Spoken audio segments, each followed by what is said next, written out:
और सबसे पहले बात करेंगे यूपी के सियासी माहौल की। आजमगढ़ की चुनावी रैली में बीएसपी सुप्रीमो मायावती ने बड़ा बयान दे डाला। मायावती ने कहा कि आजमगढ़ से अखिलेश यादव नहीं बल्कि ये मान लीजिए कि बहन जी चुनाव नहीं लड़ रही। मायावती का ये पैगाम बीएसपी कारकुनों और हामियों के लिए था ताकि गुटबाजी के चक्कर में बीएसपी का वोट तकसीम न हो जाए। मायावती ने यह दावा भी किया कि मुल्क में तब्दीली की लहर चल रही है और चुनाव में बीजेपी की शिकस्त यकीनी है।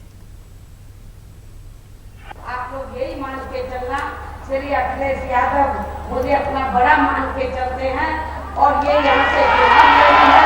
मेरी आप लोगों को अपील है कि आप लोग ये सोचकर चलो, मान कर चलो, ये अखिलेश यादव चुनाव नहीं लड़े हैं बल्कि आपकी बहन जी चुनाव लड़ी है और ऐतिहासिक वोटों के अंदर से इनको जरूर कामयाब बनाना है।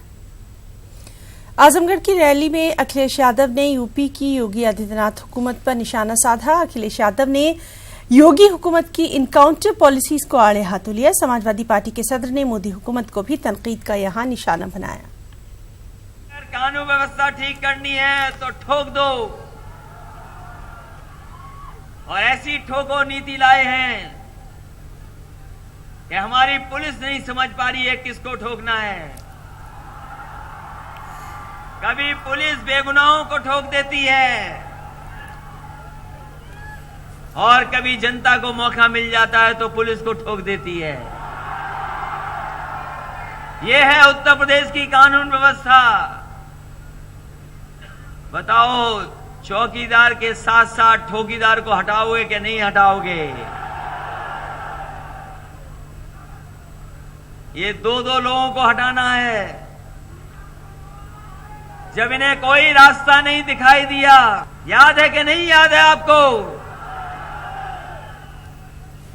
सोचो, ये हमारे प्रदेश के मुख्यमंत्री जी क्या रखते हैं हमारे और आपके बीच में, क्या समझ रखते हैं हमारे और आपके लिए। गोरखपुर में वज़ीर-ए-आला योगी आदित्यनाथ ने बूथ कारकुनों से खिताब किया और इस मौके पर योगी आदित्यनाथ ने कहा कि अगर आप बूथ जीत गए तो चुनाव जीत जाएंगे। वज़ीर-ए-आला ने कारकुनों से कहा कि वो हुकूमत की स्कीमों को हर फर्द तक पहुंचाएं। वहीं उन्होंने कारकुनों को सोशल मीडिया की अहमियत से भी वाकिफ करवाया। बूथ चुनाव सबसे प्राथमिक और सबसे महत्वपूर्ण आधार, और जैसा कि प्रधानमंत्री मोदी जी कहते हैं कि बूथ जीता तो चुनाव जीता। बूथ को अगर आपने जीत लिया तो मान के चलिए कि आपने चुनाव जीत लिया। रामपुर से बीजेपी की उम्मीदवार जयप्रदा को अनारकली कहे जाने के मामले में आजम खान के बेटे अब्दुल्ला आजम को इलाहाबाद हाईकोर्ट से बड़ी राहत मिल गई। इलाहाबाद हाईकोर्ट ने अब्दुल्ला आजम की गिरफ्तारी पर फिलहाल रोक लगा दी है।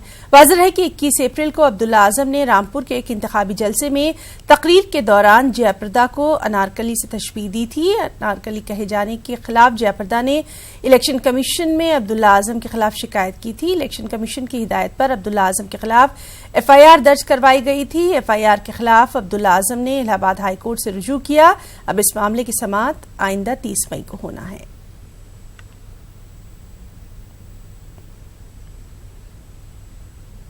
इलेक्शन के 5 मरहले गुजर चुके हैं। सियासी जमातों के माबैन ज़बानी जंग शदीद होती जा रही है। जमहूरियत को बचाने और फिरका परस्ती को मिटाने के दावे सभी कर रहे हैं। कंफ्यूजन का आलम यह है कि मालूम नहीं हो पा रहा कि कौन फिरका परस्त है और कौन अमन पसंद है। ऐसे हालात में वोटर की खामोशी ने मामलात को मजीद पेचीदा बना दिया है। आपको दिखाते हैं लखनऊ से तारक कमर की ये रिपोर्ट।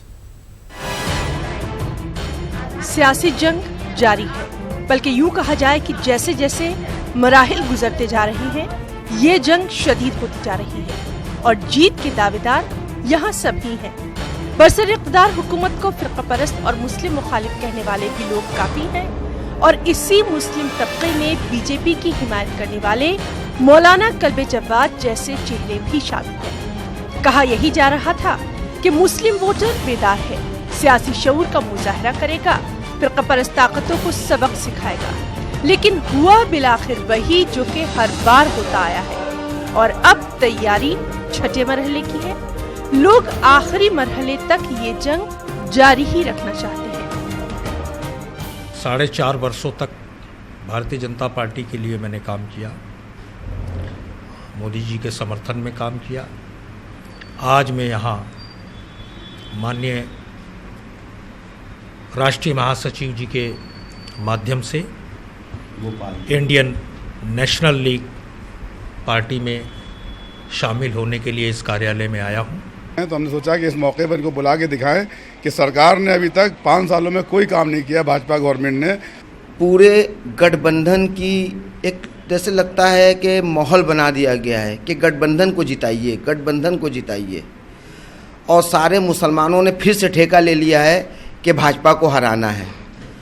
हम उनसे कहना चाहते हैं कि मुसलमान आज़ादी के बाद से इसी बात का ठेका लिए रहेगा कि हराने का है। इसमें आर्थिक व्यवस्था भी बिल्कुल बिगड़ चुकी है और सामाजिक व्यवस्था भी बिल्कुल बिगड़ चुकी है। हम चाहते हैं एकता और मानवता के आधार पर इलेक्शन लड़ा जाए, ताकि इस देश में जो भाईचारे के एक गंगा जमनी तहजीब जो यहाँ की एक सभ्यता रही है वो बरकरार रहे। सही बात यह है कि जब तारीकी छटती है, अंधेरा छटता है, रोशनी आने को होती है, तो जो सद्बुद्धि रखने वाले हैं वो रोशनी की तरफ भागते हैं, रोशनी की तरफ आते हैं।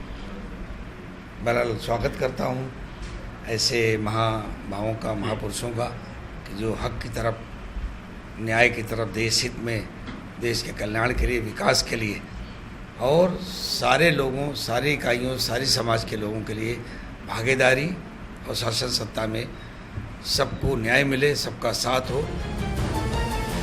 जितने लोग हैं उतने ही नजरिया। बज़ाहिर ऐसा मालूम होता है कि बीजेपी को शिकस्त देने के सभी मुतमन्नी हैं, लेकिन ना कोई हिकमत अमली है, ना ही कोई मंसूबा। बस है तो सिर्फ एक सियासी शोर, कुछ हाथ लग जाने की ख्वाहिश। नतीजा क्या होगा ये तो आने वाला वक्त ही तय करेगा। ताज किसके सर पर होगा ये फैसला मुस्तकबिल के पास महफूज है। लेकिन हाँ, इतना जरूर है कि इस बार के चुनाव ने ये तो साबित कर ही दिया कि मुस्लिम क़यादत के नाम पर मैदान कल भी खाली था और आज भी खाली ही है। न्यूज़ 18 उर्दू के लिए लखनऊ से तारिक कमर की रिपोर्ट। इंसानी जान के लिए खून का अतिया पेश करना एक निहायत ही काबिल कदर काम है और काबिल मुबारकबाद भी वो लोग हैं जिन्होंने खून का कीमती अतिया पेश किया है। आज पूरी दुनिया में आलमी यौम थैलेसीमिया मनाया जा रहा है। इस मौके पर अलीगढ़ मुस्लिम यूनिवर्सिटी के जवाहरलाल नेहरू मेडिकल कॉलेज और अग्रवाल परिषद की जानिब से एक खुद अतिया कैंप का इनेकाद किया गया। डॉक्टर्स ने कहा कि थैलेसीमिया नाम की ये बीमारी पैदाइश के वक्त बच्चों में होती है और उनमें खून बनना बंद हो जाता है, तब उन्हें सिर्फ खून के जरिए ही जिंदा रखा जा सकता है। वक्फे वक्फे पर उन्हें खून चढ़ाया जाता है और ऐसे में आज के दिन लोगों का खून का अतिया देना काफी अहमियत का हामिल है। इसमें जो बच्चों को ज़रूरत होगी उनको इसी में से हम ब्लड देंगे। इसके अलावा जब ये सोसाइटी नहीं थी तो भी हम लोग बच्चों को बिना किसी एक्सचेंज के, विदाउट एनी चार्जेस, हमने हमेशा ब्लड दिया है। हमारे यहाँ 90 बच्चे रजिस्टर्ड हैं थैलेसीमिक पेशेंट बच्चे, जिनको लगातार हम ब्लड दे रहे हैं। थैलेसीमिया रोग बग़ैर ब्लड के कभी भी कामयाबी से ट्रीट नहीं हो सकता। तो इसको अगर हम कहा जाए कि रक्तदान जीवन दान है तो अतिशयोक्ति नहीं होगी।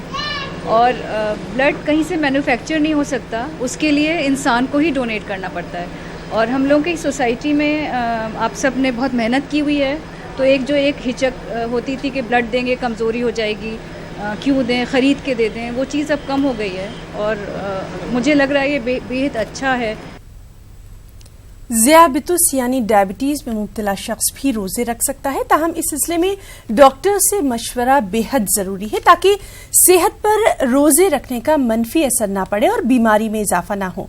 और ये कहना है Rajiv Gandhi centre for diabetes के डायरेक्टर डॉक्टर शेलू शफीक सिद्दीकी का। उन्होंने न्यूज़ 18 उर्दू से खास बातचीत में जानकारी दी कि आज हिंदुस्तान ज़ियाबितुस का हब बनता जा रहा है और ऐसे में लोगों को एहतियात करने की बेहद जरूरत है।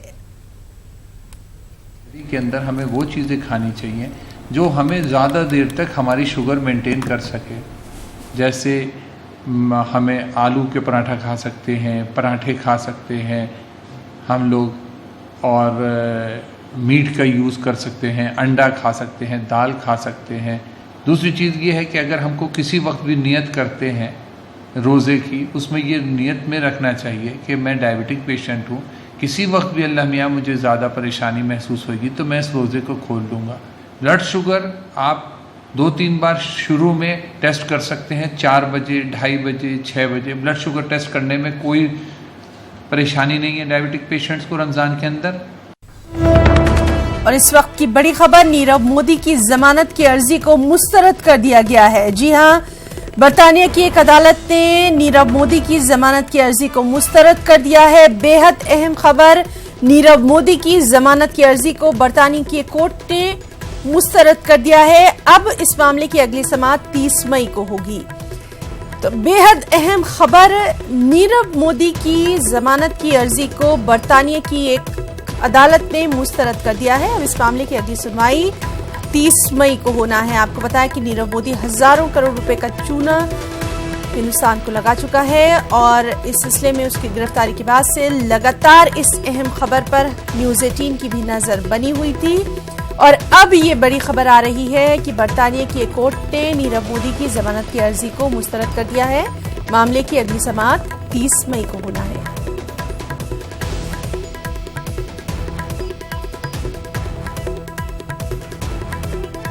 तो ये थी खास बात बिहार की हेडलाइंस। अब खबरों को तफसील से जानेंगे। सियासत में मुतनाज़ा बयानात का सिलसिला है कि थमने का नाम नहीं ले रहा। अब बिहार की साबिक वज़ीर आला राबड़ी देवी को ही लें। उन्होंने वज़ीर आज़म नरेंद्र मोदी और वज़ीर आला नीतीश कुमार के खिलाफ काबिल एतराज़ ज़बान का इस्तेमाल किया। राबड़ी देवी ने पीएम मोदी को जल्लाद कह डाला तो बीजेपी और जेडीयू को नाले का कीड़ा तक करार दे दिया। वो तो नाला के कीड़ा है सब, जदयू वाला माइक तो नीचे कीजिए, बीजेपी वाला नाला का कीड़ा है सब, बाथरूम का कीड़ा है, वो सब तो जलाद है, जलाद। जब जज के पत्रकार के मरवा देता है, रात रात उठवा लेता है, तो उस आदमी के मन विचार क्या होगा, वही न होगा, खोखार है सब। कौन लोग जलाद? अच्छा मैडम एक चीज बताइए, ये चुनाव होगा वही खोखार होगा। 5 साल में 2014 में वो आए थे विकास लेके और विनाश करके जा रहे हैं देश के। उनका पास है क्या कि बकेंगे अब बोलेंगे क्या किए हैं कि बिजनेस, कौन चीज किए हैं विकास, क्या विकास किए हैं? वही कांग्रेस के विकास किए हैं, पलवारबाद, लालू यादव के पलवारबाद, यही तो विकास हुआ है, चाहे बिहार सरकार में चाहे भारत सरकार में, यही विकास हुआ है। और वहीं जेडीयू के चीफ जनरल सेक्रेटरी केसी त्यागी ने राबड़ी देवी के इस बयान की शदीद मजम्मत की, लेकिन केसी त्यागी ने यह भी कह डाला कि चूंकि राबड़ी देवी एक खातून हैं और वो इसीलिए उनके खिलाफ कोई भी तबसरा नहीं करना चाहते। उनके विषय में कोई खराब टिप्पणी नहीं करना चाहता। एक तो महिला हैं और दुर्भाग्य है बिहार का कि वो वहाँ की मुख्यमंत्री भी रही हैं और हमारे सीनियर कुलीग रहे हैं, लालू प्रसाद जी उनकी धर्मपत्नी हैं, तो कई संकोच उनके विरुद्ध कोई भी टिप्पणी करने से मुझे रोक रहा है। लेकिन इन्हीं का शासनकाल था, यही भाषा थी, यही कुकृत्य थे जिनकी वजह से बिहार पूरी दुनिया में बदनाम हुआ। और ऐसे शब्द अपने विरोधियों के विरुद्ध कोई बोल सकता है पॉलिटिकल लीडर जो मुख्यमंत्री रहा हो, ये हमारी कल्पना से बाहर है। और इस सब के बीच अपोजिशन की जानिब से मुसलसल वज़ीर आज़म नरेंद्र मोदी को निशाना बनाया जा रहा है, नाजेबा अल्फाज का इस्तेमाल किया जा रहा है। इसी सब पर बीजेपी लीडर नित्यानंद रॉय ने राबड़ी देवी के बयान की सख्त मजम्मत की और कहा कि अवाम अब इसका जवाब देगी।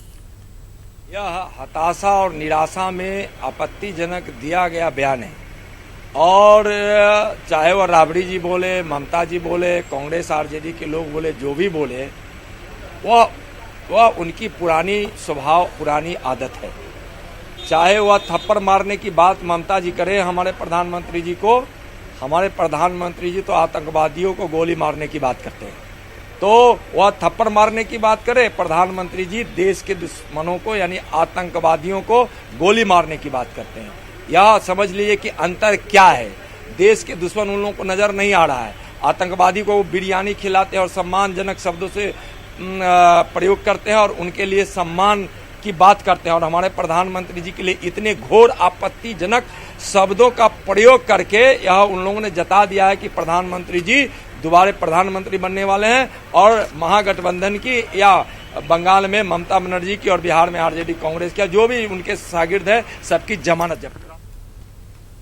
जैसे जैसे इंतखाबात के खत्म होने का वक्त करीब आ रहा है, वैसे वैसे सियासी लीडरों के बयानात में तल्खियां हैं कि बढ़ती जा रही हैं। एक मरतबा फिर तेजस्वी यादव ने नीतीश कुमार पर तल्ख तबसरा किया। वहीं बिहार एनडीए की तीनों जमातों ने इस पर पलटवार भी कर डाला। आरजेडी लीडर तेजस्वी यादव ने कहा कि 23 मई के बाद नीतीश कुमार का खेल खत्म हो जाएगा। साथ ही इल्जाम लगाया कि सीएम ने सिर्फ अपना चेहरा चमकाने के लिए 500 करोड़ खर्च किए। और इस बयान पर पलटवार करते हुए बीजेपी ने कहा कि अब आरजेडी की दुकान बंद होने वाली है। वहीं जेडीयू और एलजेपी ने कहा कि 23 मई के बाद आरजेडी ही टूट जाएगी। बिहार के मुख्यमंत्री सिर्फ अपना चेहरा चमकाने के लिए 5 अरब यानी 500 करोड़ रुपए खर्च कर रहे हैं विज्ञापन पे, फेशियल करवा रहे हैं, ब्लीचिंग करवा रहे हैं। ये बिहार की जनता ये सहन नहीं कर पाएगी। 23 तारीख तक आप भी इंतजार कीजिए, हम भी इंतजार करते हैं।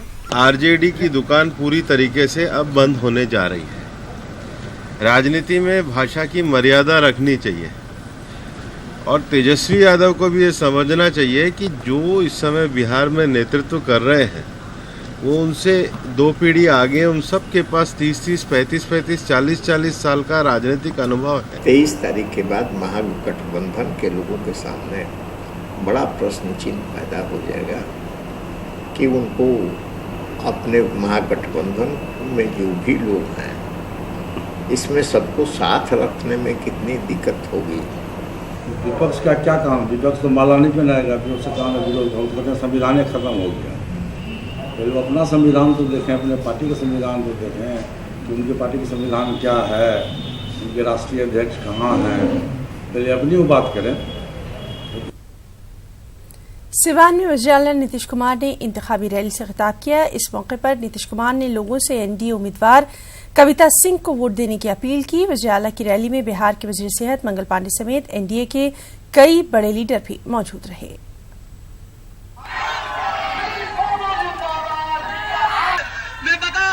और महिलाओं के मांग पर शराबबंदी लागू किया गया और इसके समर्थन में 21 जनवरी 2017 को मानव श्रृंखला बनी। दुनिया की सबसे बड़ी मानव श्रृंखला, 4 करोड़ लोगों ने उसमें हिस्सा लिया। अब मेरे बगल में जो मानव श्रृंखला में खड़े थे हाथ थाम करके आजकल तो अंदर चले गए हैं, लेकिन उनके पार्टी का लोग आजकल मेरे शराबबंदी पर मजाक उड़ा रहे हैं। कमाल लोग हैं, किस बात के लिए मजाक उड़ा रहे हो? ये धरती पर सब आदमी को आप एक समान ठीक कर दीजिएगा। कुछ आदमी तो गड़बड़ सोच वाला होता ही है। आप अंदर हो, खुद ही बताओ किस सोच के हो। तो गड़बड़ सोच वाले लोग हैं, या तो उनको समझाइए और नहीं तो पकड़वाइए। लेकिन जो शराबबंदी का फायदा हुआ है, शाम होते क्या वातावरण गांव का, शहर का, कस्बा का सब रहता था। बिहार के नायब वज़ीर-ए-आला सुशील मोदी ने बेतिया में पार्टी उम्मीदवार संजय जायसवाल के लिए रोड शो किया। इस दौरान बीजेपी कारकुनों ने लाल बाजार में नायब वज़ीर-ए-आला का शानदार इस्तकबाल किया। रोड शो के बाद सुशील मोदी ने अवाम से बीजेपी उम्मीदवार को जिताने की भी अपील की।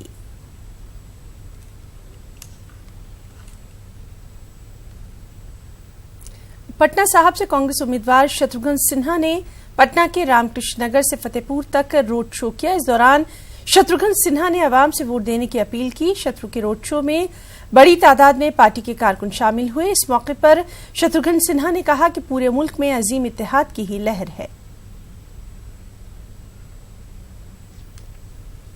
हाँ, गठबंधन की लहर तो हर तरफ है। सही मायने में लहर है तो नहीं का है। आपने देश का दौरा किया है सर, किस तरह का लहर दिख रहा है सर? देख रहा हूँ, और जैसा ममता बनर्जी जी कह रही हैं, हमारे नेता यानी देश के प्रधानमंत्री के बारे में कि उनकी एक्सपायरी डेट आ चुकी है पॉलिटिकली, तो समझिए चुनाव के बाद उनकी एक्सपायरी डेट आ गई।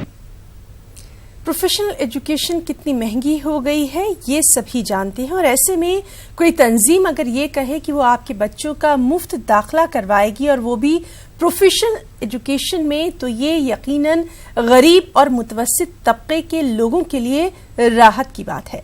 पटना की रोजमाइन चैरिटेबल ट्रस्ट इस साल 11,000 से ज्यादा तलबा को मुफ्त दाखिला कराने की तैयारियों में जुट गई है। इस ताल्लुक से ट्रस्ट के दफ्तर में काउंसलिंग भी बाकायदा शुरू हो गई है। तो आप देखिए ये रिपोर्ट। मुझे इजाजत दें। आदाब।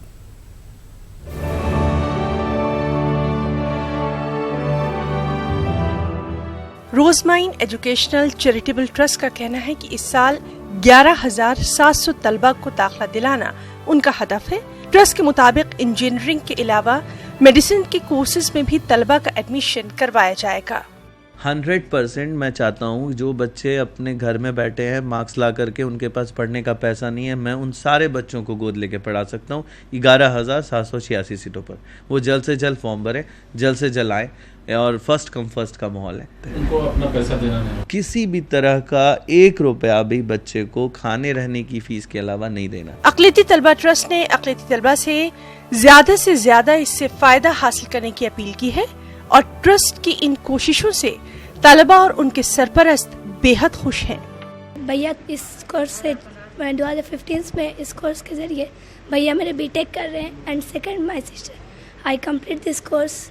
रोजमाइन इज़ वेरी गुड चैरिटी। इसका पता हमको कौमी तंजीम पेपर से आज से 4-5 साल पहले मिला और तब से मैं इनसे जुड़ी हुई हूँ। अब मेरी बच्ची है, अब इसको डालना चाह रही हूँ। मैं ये गर्व के साथ फ़ख्र के साथ कहता हूँ कि आवेश अंबर पूरे हिंदुस्तान के लिए एक मिसाल है। मैं अपने बच्चे का एडमिशन कराया हूँ, काउंसलिंग है आज, और मैं इस संस्था से 3 साल से जुड़ा हुआ हूँ। न एक पैसा नहीं और किसी भी तरह का कोई बिचौलिया नहीं है यहाँ। सबसे अच्छी बात ये है। हम तो अपनी मम्मी के साथ आए हैं जो बहुत पहले भी विज़िट कर चुकी है, तो उनको इसके बारे में पता है। तो ये बहुत अच्छा अपॉर्चुनिटी है उन बच्चों के लिए जिनके पास पैसे नहीं होते पढ़ने के लिए, तो ये बहुत अच्छा है। रोजमाइन एजुकेशनल चैरिटेबल ट्रस्ट ने यह भी कहा है कि जो बच्चे अपने खाने पीने का इंतजाम खुद नहीं कर सकते, उन बच्चों के एडमिशन समेत खाने और रिहाइश का इंतजाम भी ट्रस्ट ही करवाएगा। ट्रस्ट के मुताबिक इनका मकसद तालीम को पूरी तरह से मुफ्त करने का है, जहां सभी तरह के तलबा को सभी तरह के कोर्सेज करने की आजादी मिल सके। न्यूज़ 18 उर्दू के लिए पटना से महफूज आलम की रिपोर्ट।